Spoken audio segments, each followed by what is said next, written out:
Sesampainya di kelas masing-masing, santri dan santriwati melaksanakan piket kebersihan. Dilanjutkan dengan kegiatan literasi, didampingi oleh Bapak Ibu Wali kelas seperti Tadarus Al-Quran, menyanyikan lagu kebangsaan Indonesia Raya, dan Mars Subhanul Waton.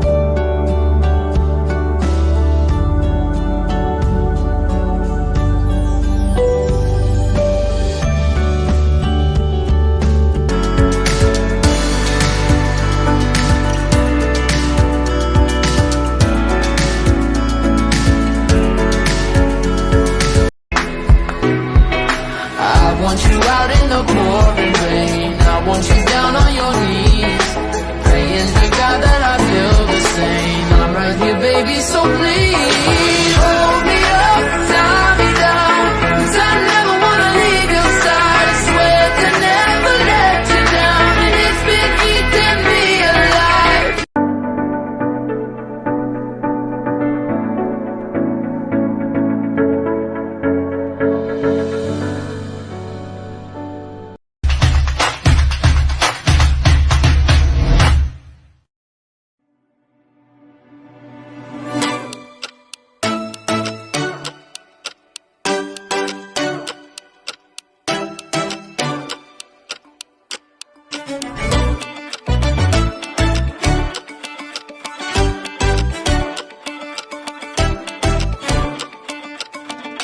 So baby, come with me. And what is with me?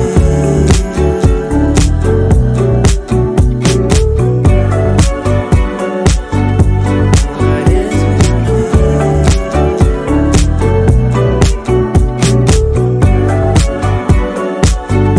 And what is with me? You take a Wednesday. Life's only getting brighter. Straight up from nothing we go. Higher than the highest skyscraper. No little league we major. The proof is in the paper. We put the good in the good in the good life. We put the good in the good in the good life. We put the bad in the past. Now we alright. Hey Lonnie, I got you. Yeah.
Assalamualaikum warahmatullahi wabarakatuh. Waalaikumsalam warahmatullahi wabarakatuh.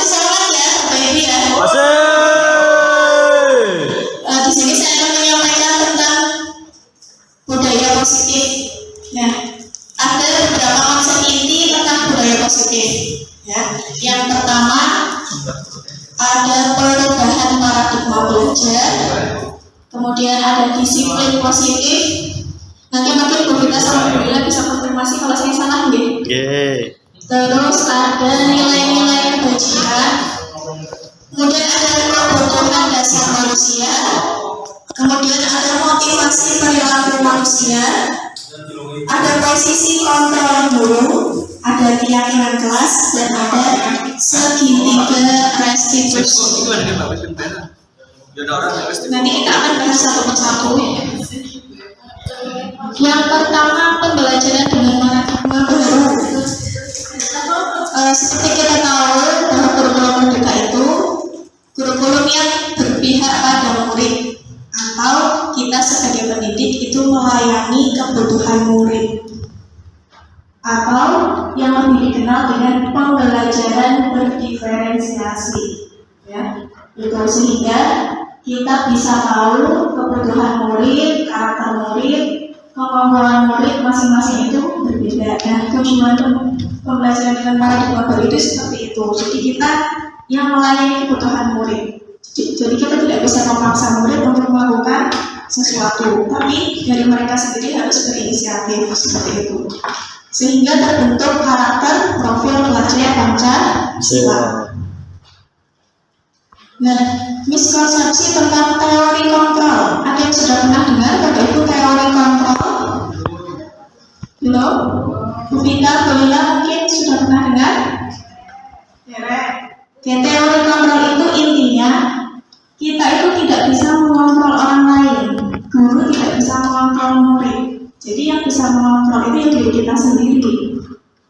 Jadi miskonsepsi tentang teori kontrol itu ada 4. Yang pertama, ilusi guru mengontrol murid. Jadi kita bisa melakukan hal atau meminta murid untuk melakukan sesuatu. Murid bersedia. Nah, itu artinya murid menerima dirinya untuk dikontrol guru.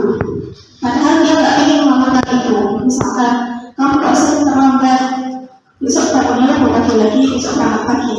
Padahal dia nggak mau seperti itu. Ya, itu namanya ilusi guru mengontrol murid. Padahal tidak boleh dalam pembelajaran paradigma baru seperti itu.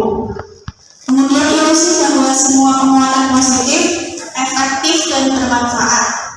Jadi bujukan atau penghargaan itu mungkin bisa membuat murid lebih disiplin. Padahal itu sesuatu yang bukan salah tapi belum tepat. Artinya ketika kita memberikan penghargaan kepada murid, bisa saja murid itu melakukan perbuatan itu karena penghargaannya, bukan karena dia ingin melakukan hal itu, bukan karena motivasi intrinsik dari nyawa dirinya, ya. Jadi karena ada iming-iming imbalannya seperti itu. Kemudian ilusi bahwa orang dewasa berhak memaksa. Kita orang dewasa cenderung berpikiran untuk memaksa murid. Saya lebih dewasa, saya lebih berpengalaman, maka kamu harus ikut saya seperti itu. Itu miskonsepsi juga tentang teori kontrol. Dalam pembelajaran paradigma baru seperti itu tidak dibolehkan seperti itu. Ya. Kemudian yang keempat, ilusi bahwa kritik dan membuat rasa bersalah mampu menguatkan karakter. Jadi kalau membuat siswa merasa bersalah, contohnya, kamu kenapa terlambat? Kamu kok seperti ini terus? Itu juga tidak baik untuk karakter murid Bapak Ibu. Jadi murid merasa bersalah. Jadi dia tidak bisa menemukan dirinya sendiri. Ya. Jadi dia tergantung terus sama orang lain. Nah, ini mengubah paradigma stimulus ekspor ke pendekatan teori kontrol. Ya, intinya teori kontrol itu semua perilaku memiliki tujuan. Jadi semua perilaku murid itu pasti ada tujuannya. Mungkin kita juga melakukan sesuatu pasti ada tujuannya. Siswa sering terlambat itu juga pasti ada tujuannya. Ya. Kemudian hanya Anda yang bisa mengontrol diri Anda. Jadi kita tidak bisa mengontrol murid kita. Jadi murid sendiri yang mengontrol dirinya sendiri seperti itu. Ya. Ini teori tentang teori kontrol. Nah, kemudian masuk ke disiplin positif. Disiplin positif, disiplin itu berasal dari kata disiplina, artinya belajar.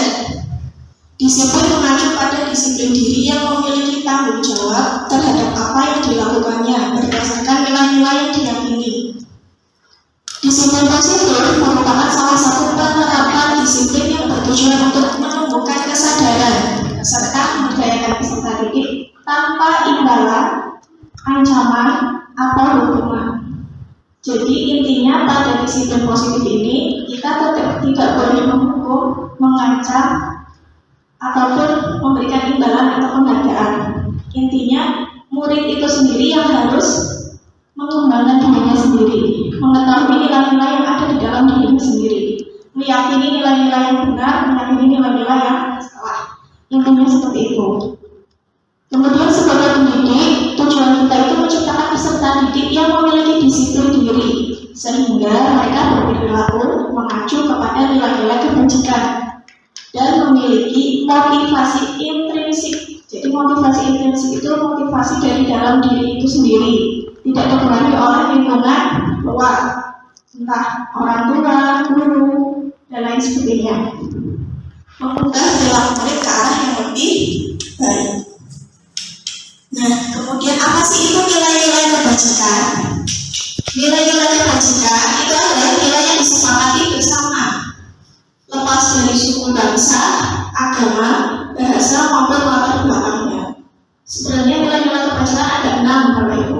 Di sini saya hanya mengambil 3, yaitu yang pertama profil pelajar Pancasila yang sedang sekarang ini ya, ada beriman bertakwa, berakhlak mulia, berkebinekaan global, bergotong royong, mandiri, kreatif, dan bernalar kritis. Kemudian ada IPOP Mariners, ada toleransi, rasa hormat, integritas, mandiri, menghargai, percaya diri, dan komitmen. Kemudian nilai-nilai kebajikan keterampilan hidup, ada dapat dipercaya, lurus hati, pendengar yang aktif, tidak merendahkan orang lain, dan memberikan yang terbaik dari diri. Ini diharapkan nilai-nilai ini bisa muncul sendiri dari dalam diri murid tanpa dipaksa, tanpa diberi pengarahan. Jadi intinya murid itu sendiri harus menggali motivasi intrinsiknya. Ya. Nah, kebutuhan dasar manusia. Jadi masing-masing kita itu punya kebutuhan dasar. Apa sih itu kebutuhan dasar? Kebutuhan dasar manusia itu segala sesuatu yang kita lakukan untuk mendapatkan apa yang kita inginkan.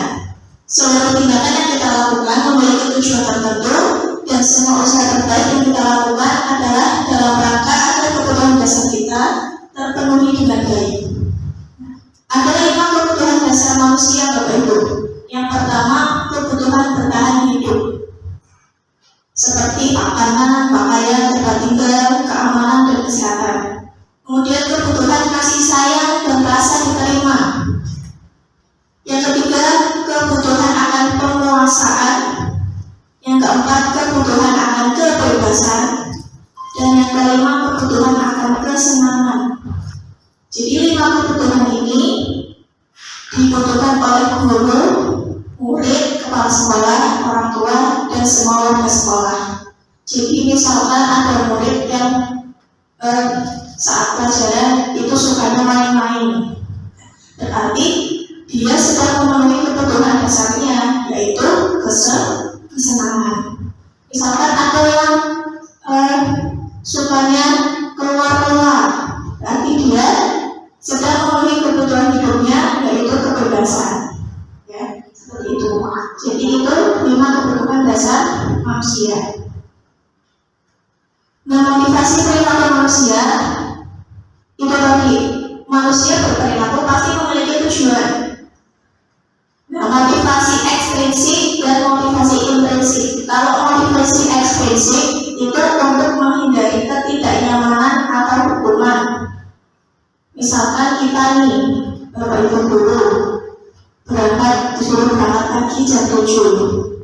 Kalau misalkan dengan kesadaran sendiri, kita berangkat pagi jam 7. Tapi kalau misalkan kita berangkat pagi karena kita takut dihukum atau takut diberi sanksi, itu motivasi ekstrinsik, ya, belum motivasi intrinsik. Kemudian untuk mendapatkan imbalan atau penghargaan, oh, aku mengangkat isu oleh penghargaan guru terbaik, aku mengangkat isu oleh penghargaan sebagai apa? Itu namanya Bapak Ibu masih melakukan suatu perilaku berdasarkan motivasi ekstrinsik, belum motivasi intrinsik. Nah, sebetulnya bagaimana sih motivasi intrinsik itu? Jadi motivasi intrinsik itu motivasi yang ada dalam diri Bapak Ibu sendiri. Jadi meyakini nilai-nilai yang dipercaya itu benar. Aku berangkat pagi ya aku karena ini menghargai waktu, biar aku bisa melaksanakan berbagai macam aktivitas seperti itu. Jadi tidak ada ide-ide atau ada karena takut dihukum dan oleh penghargaan, itu sebenarnya tidak boleh seperti itu, ya. Jadi harus ada motivasi intrinsiknya. Nah, dalam pembelajaran paradigma baru ini sebenarnya sudah tidak boleh dilakukan hukuman, atau yang kita ya tulisan. Jadi adanya restitusi ya. Jadi ini ada 3 perbedaan: hukuman, konsekuensi, dan ini restitusi. Hukuman, bedanya apa sih Bapak Ibu ketiga ini? Kalau hukuman itu tidak terencana atau tiba-tiba, ya. Jadi hanya satu arah. Murid tidak tahu apa yang akan terjadi atau tidak dilibatkan. Bersifat satu arah, berupa hukuman psikis atau fisik. Misalkan keliling lapangan seperti itu, atau misalkan push up atau apa, ya nyapu, itu juga termasuk hukuman psikis atau fisik. Sebenarnya itu tidak diperbolehkan Bapak Ibu di pembelajaran paradigma baru seperti itu. Ini teorinya seperti itu. Kemudian konsekuensi, kalau konsekuensi itu kesepakatan. Jadi murid itu tahu terencana atau disepakati sesuai peraturan. Nah, makanya kita di sini ada peraturannya siapa tidak? Datang terlambat dihukum seperti ini, konsekuensinya seperti ini. Terlambat berapa menit, konsekuensinya seperti ini. Itu murid, tapi tetap murid dibuat tidak nyaman, ya, karena ada konsekuensinya. Kemudian sikap guru selalu memonitor murid.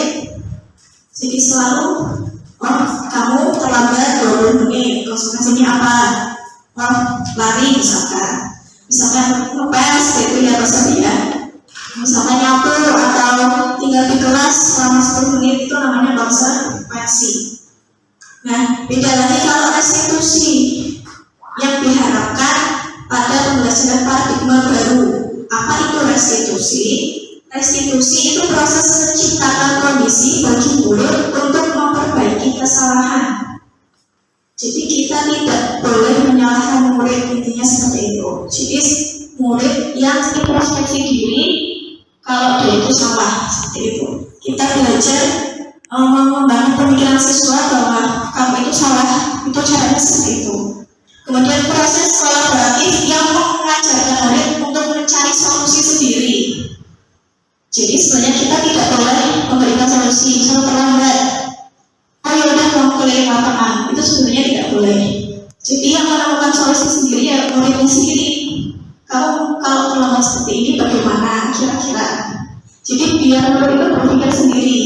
Itu memunculkan juga nalar kritisnya siswa, ya. Tapi mungkin ini membutuhkan waktu yang atau proses yang panjang, karena tidak semua murid bisa berpikir jernih atau berpikir lebih dewasa seperti itu. Ini perbedaannya ya, yaitu hukuman, konsekuensi, dan restitusi. Nah, kemudian masuk ke 5 posisi kontrol guru. Kira-kira Bapak Ibu berada di posisi yang mana ya? Yang pertama ada posisi penghukum. Jadi kalau siswa berbuat salah, langsung dihukum. Posisi yang kedua, posisi pembuat rasa bersalah. Jadi nadanya tidak menyalahkan murid, tapi intinya kita itu menyalahkan murid dengan nada yang lembut seperti itu. Itu pembuat rasa bersalah. Posisi yang ketiga, posisi teman. Posisi yang keempat, posisi pemantau, dan kelima, posisi manajer. Dalam pembelajaran paradigma baru, yang ditekankan itu yang tiga ini Bapak Ibu. Kelompok yang kedua sebagai teman, sebagai pemantau, dan sebagai manajer. Tapi lebih ditekankan ke yang terakhir, posisi sebagai manajer. Jadi Bapak Ibu memposisikan Bapak Ibu sebagai manajer. Ya. Sebagai pemantau juga bagus, tapi ada beberapa kelemahannya. Sebagai teman juga bagus, tapi juga ada beberapa kelemahannya. Nah, sekarang coba kita lihat kelima posisi bantuan guru ini dalam penerapannya di sekolah.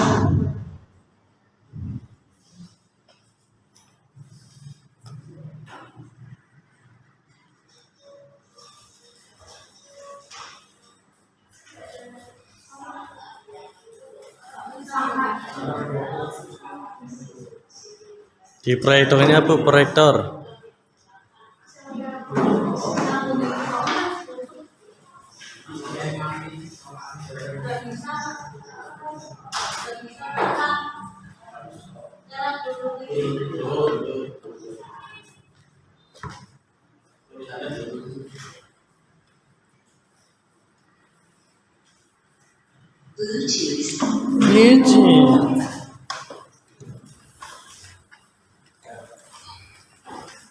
Dunia itu nah spesialis kan saya.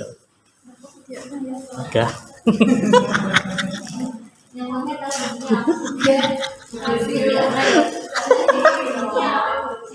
Apa Bu? Masnya tidak bisa merasakan torpedo nanti. Hah? Apa? Bodoh amat yang ini dia.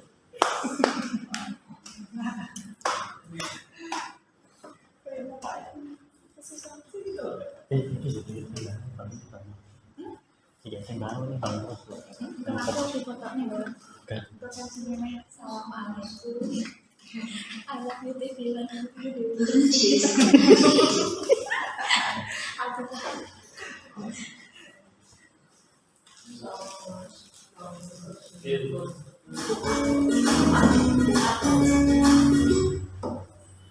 Salam bahagia.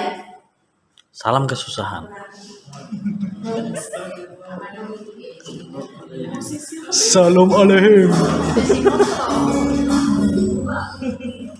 Salam bahagia ibu dan bapak guru hebat dalam menerapkan disiplin positif restitusi. Salah satu program yang dikembangkan adalah 5 posisi kontrol. 5 posisi kontrol dalam restitusi adalah proses perjalanan seorang pendidik agar dapat mengenali dirinya. Pada video kali ini, kita akan membahas tentang 5 posisi kontrol yang dikembangkan oleh Dayan Dosen dan contoh Banget. Ya kan kira hampir semua sekolah ini ada. Proses panjang itu itu kan. 1. Posisi pendukung. 2. Posisi pembuat dan bersama. 3. Posisi teman. 4.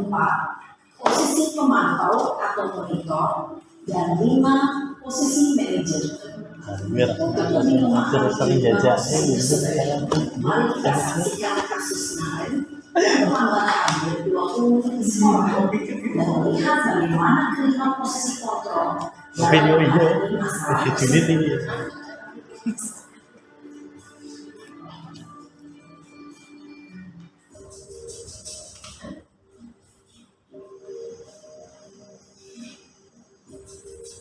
Contohnya SMP kelar kelar tuh. Apa ya, Nenen?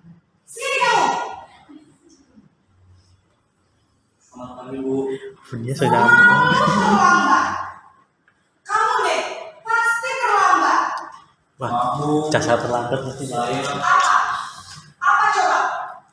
Alasan kamu apa lagi? Kapan sih kamu tidak terlambat? Malas sekali ya kamu jadi anak. Dasar malas. Jangan kapok sih kamu. Sudah berapa kali terlambat? Sana, kamu keliling lapangan basket 2 kali. Kenapa saya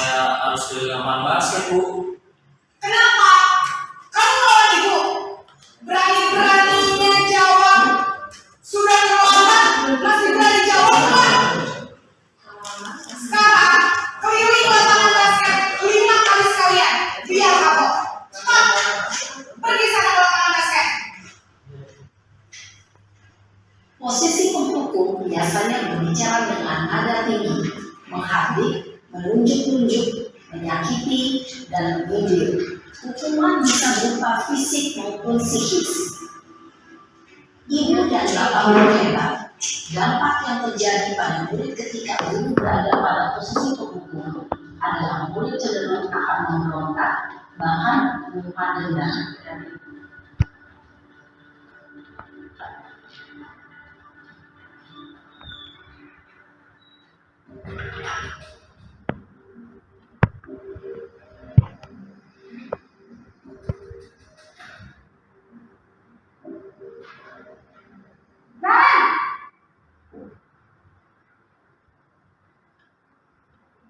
Selamat pagi, Bu. Naren, kamu kenapa telat lagi, nak? Ya Tuhan, Naren. Kamu senang ya bikin ibu susah ya? Kalau kamu terlambat lagi, nanti ibu yang ditegur bapak kepala sekolah, nak. Disangka ibu tidak bisa membina kamu. Duh, gimana ini? Maaf, Bu. Duh, Gusti Naren. Kamu suka ya kalau ibu tegur bapak kepala sekolah? Terus, sekarang ibu harus tulis apa ya di buku absen? Ini kamu sudah sering terlambat loh. Ibu harus apa coba? Maaf, Bu. Maaf sekali. Ya sudah, lain kali jangan bikin ibu susah lagi ya nak ya. Ibu tidak akan kuat lagi kalau kamu begini terus. Bisa jantungan kalau ibu tegur bapak kepala sekolah. Sangat cepat keras. Maaf ya, Bu.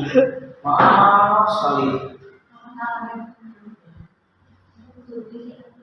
Posisi pembuat rasa bersalah berbicara dengan nada tenang, cenderung lembut. Namun kata-kata yang diutarakan membuat murid merasa menjadi orang yang gagal, memandang buruk dirinya sendiri, merasa tidak berharga, dan tidak sanggup membahagiakan orang lain. Ketika guru mengambil posisi pembuat rasa bersalah, murid akan menganggap dirinya yang bersalah dan ia akan menyimpan emosi negatif tersebut di dalam dirinya.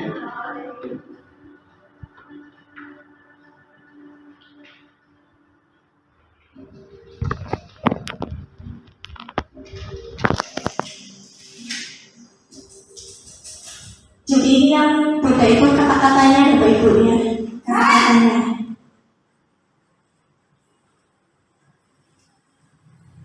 Selamat pagi, Bu. Wah, sudah jam berapa ini nak? Terlambat lagi ya saya. Iya, Bu. Terlalu. Habis ibu saya. Tahu bukan gimana. Kamu menyalahkan ibu kamu. Kamu bukannya akalnya paling kencang. Kok terlambat sih? Iya, Bu. Saya memang terlambat bangun tadi. Jadi, bilang perjalanannya udah selesai, Bu. Ya sudah sana. Nanti lain kali larinya lebih kencang lagi ya. Biar gak terlambat lagi. Jadi demi ibu. Demi ibu. Bisa kan? Bisa, Bu. Ya sudah saya sekolah. Udah selesai pasien kamu. Kamu ini ada saja. Harus saya kemarin, guru berbicara dengan nada suara lemah. Ya Allah, Basit, kowe kok telat maneh.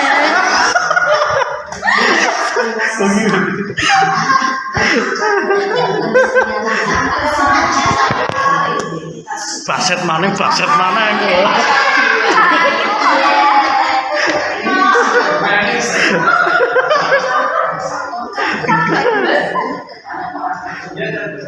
Ke Pati harus Pati bro 5 karakter. Bisa berperilaku. Namun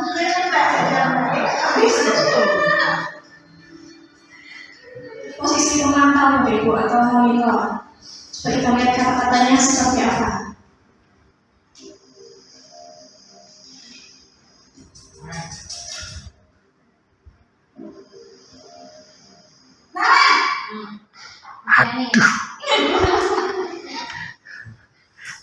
Pagi, Bu. Pagi. Naren, apa peraturan sekolah kita tentang jam berapa kita harus masuk sekolah, nak?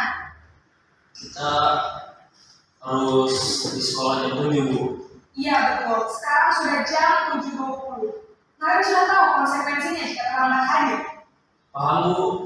Saya harus tinggal kelas pas jam istirahat selama 20 menit. Iya benar, konsekuensinya demikian. Jadi nanti jam 9.30 pas istirahat, kamu harus tinggal di kelas, kerjakan tugas tambahan untuk ketertinggalan kamu, ya? Baik, Bu. Posisi pemantau mengandalkan penghitungan atau data untuk mengontrol murid. Guru mengarahkan murid berdasarkan peraturan dan konsekuensi. Seorang pemantau menunjukkan bahasa tubuh dan ekspresi wajah yang datar dan cenderung formal.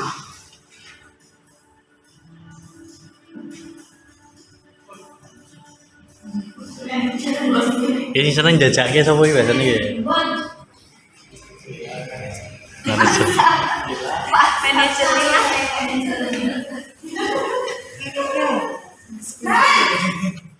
Aduh. Baik, Bu. Selamat pagi, Naren. Maaf, Bu. Saya terlambat. Iya, sekolah masuknya jam 7, sekarang sudah jam 7.20. Jadi sekarang bagaimana ini, Naren? Maaf, Bu. Saya lupa alarm saya semalam. Baiklah, menurut kamu, keyakinan sekolah yang mana yang perlu kamu tingkatkan? Menghargai diri sendiri dan orang lain mungkin. Jadi, apakah kalian meyakini prinsip saling menghormati tersebut? Iya, Bu. Saya meyakininya. Apakah kalian bersedia memperbaiki masalah keterlambatan ini? Itu Pak, di mana ya?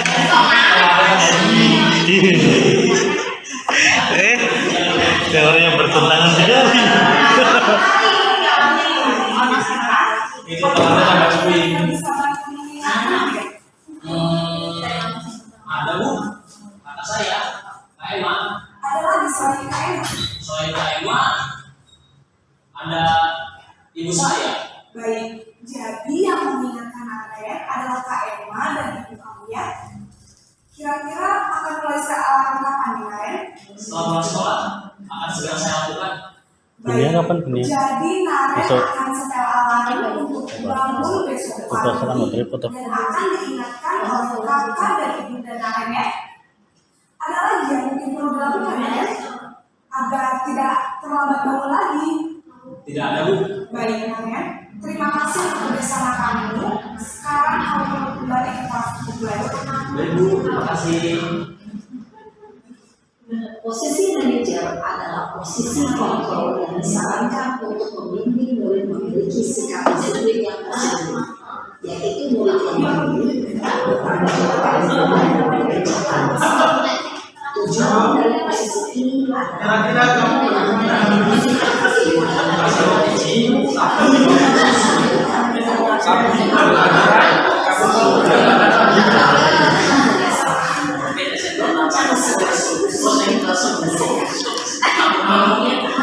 Ibu dan Bapak Guru Aida setelah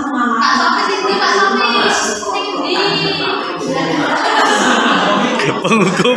Yang cocok dengan sekolah sini ya Pak ya? Ya, tentu posisi manajer.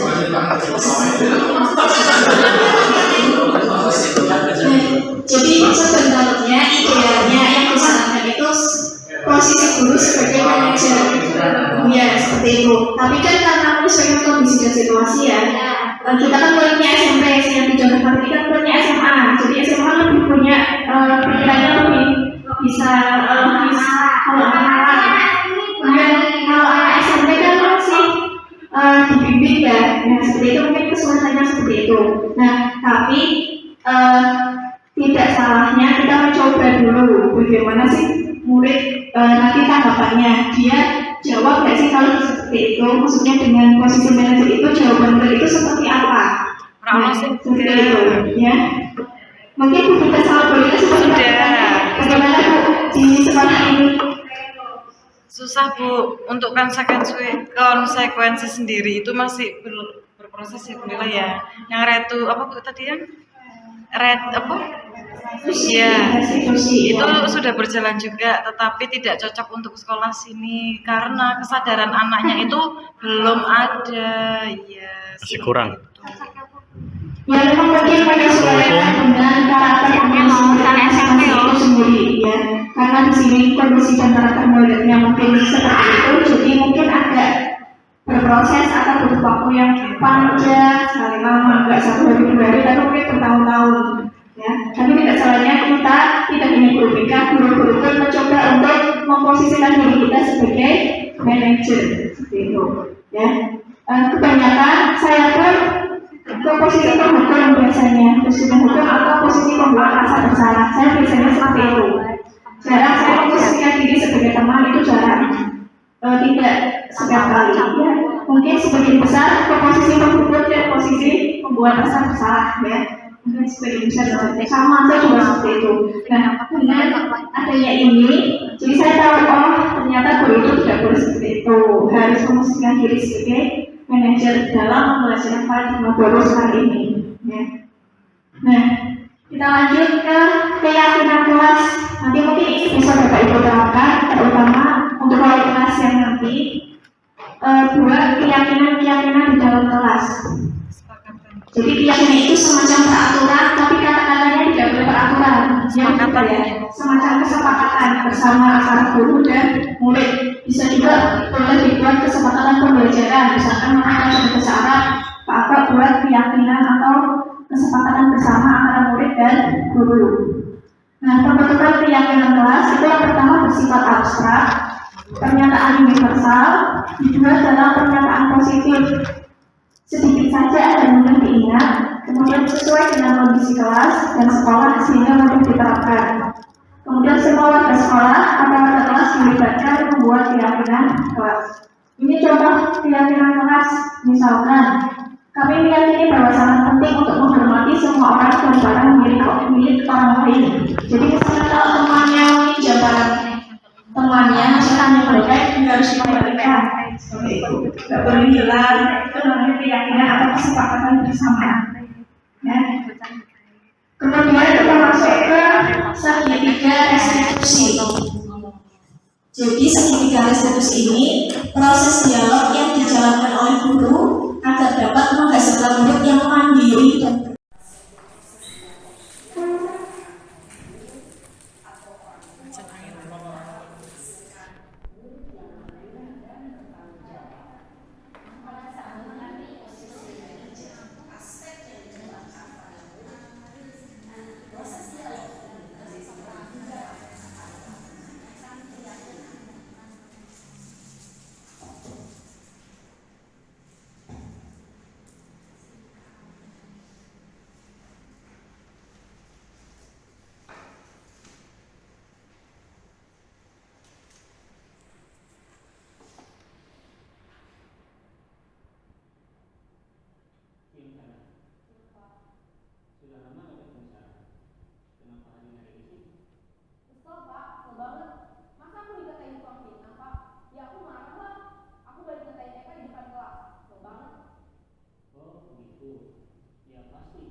Yuk kita pikirkan bagaimana memperbaiki masalah ini. Ini contoh penerapan segitiga restitusi dalam penanganan kasus misalkan pertengkaran. Ada lagi beberapa kasus misalkan sering terlambat, kemudian sering tidur di kelas, itu juga mungkin bisa dengan menggunakan penerapan segitiga restitusi ini. Ya.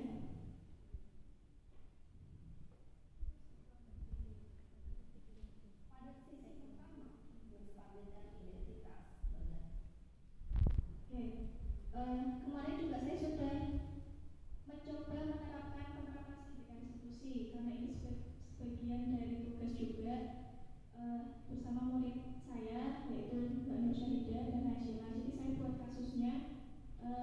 Sila ini cerita Nur Syahida ini ceritanya dia tadi dijubit tangannya oleh Sila, terus dia marah-marah terus sama, jadi menerapkan proses segitiga restitusinya tadi. Yang pertama, menstabilkan identitas, bahwa wajar kamu berbuat seperti itu, sebagai manusia ya wajar seperti itu namanya menstabilkan identitas. Kemudian yang kedua, validasi tindakan yang salah. Terus kamu kalau kayak gitu bagaimana sikap kamu, misalkan saya menggebrak mejanya bu, kayak gitu, itu namanya validasi tindakan yang salah. Berbuat seperti itu salah tidak menurut kamu. Jadi penerapan segitiga restitusi ini seperti cenderung siswanya berpikir sendiri, ya.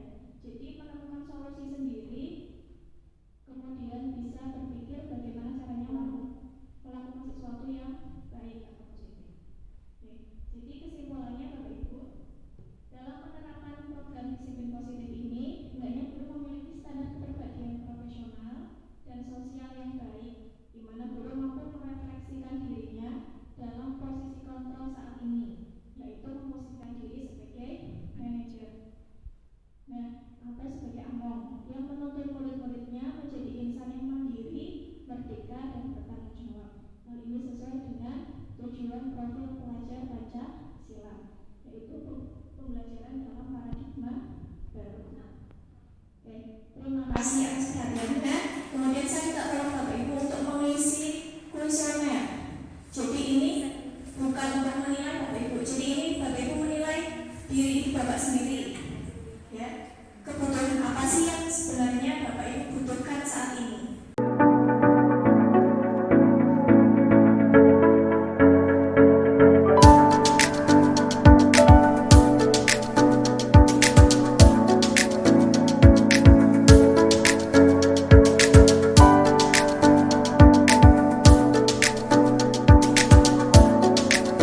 Laporan dari ketua kelas, katanya kamu marah-marah ya sama Sila. Ya bu, habis kesel banget.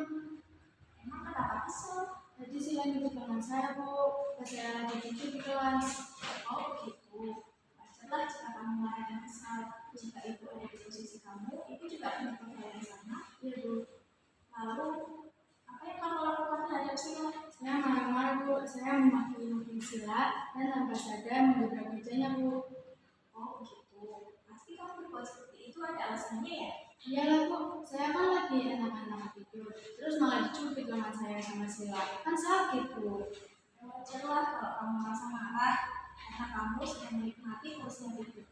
Ibu sangat menghargai tindakan kamu yang tidak berbuat lebih buruk dari itu, misalnya memukul. Sekarang coba kita pikirkan, tindakan kamu marah sampai membakar meja, apakah sesuai dengan keyakinan mas kita? Tidak bu. Menurut kamu, keyakinan mas apa yang sudah kamu langgar? Saya menghormati antar teman. Ya betul. Menurut kamu, saling menghormati antar teman itu penting tidak untuk kamu? Penting bu.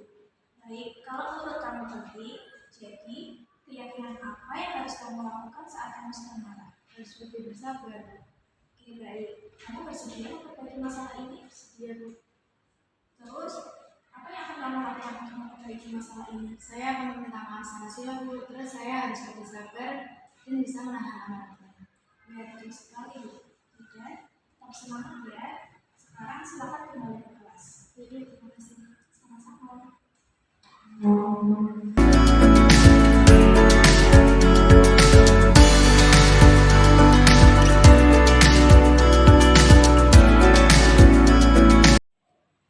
Sila, Tadi Ibu mendengar dari Syafi, kamu sering bolos saat pelajaran IPS ya? Iya. Menurut ingatan kamu, sudah berapa kali kamu bolos mata pelajaran IPS? Sudah 4 kali, Bu. Sering bolos itu suatu kesalahan bukan? Iya. Baik Sila, berbuat kesalahan itu manusiawi. Setiap orang pasti pernah berbuat kesalahan. Yang terpenting, kita bisa belajar dan bisa memperbaiki kesalahan itu. Setuju? Setuju, Bu. Baik Sila, kita cari solusinya bersama ya. Iya, Bu. Sila sering bolos saat pelajaran IPS, pasti ada alasannya. Kenapa sih Sila sering bolos mata pelajaran IPS? Saya bolos di kelas, seringnya pas pelajaran IPS. Saya ngantuk banget, Bu. Ya udah saya bolos aja. Kamu tahu keyakinan kelas yang sudah kita sepakati? Tahu, Bu. Kalau bolos sekolah itu sesuai dengan keyakinan kelas kita tidak? Tidak, Bu. Menurut kamu, keyakinan kelas apa yang sudah kamu melanggar? Disiplin, Bu. Menurut kamu, disiplin itu penting tidak untuk kamu? Penting, Bu. Disiplin membuat kita menghargai waktu.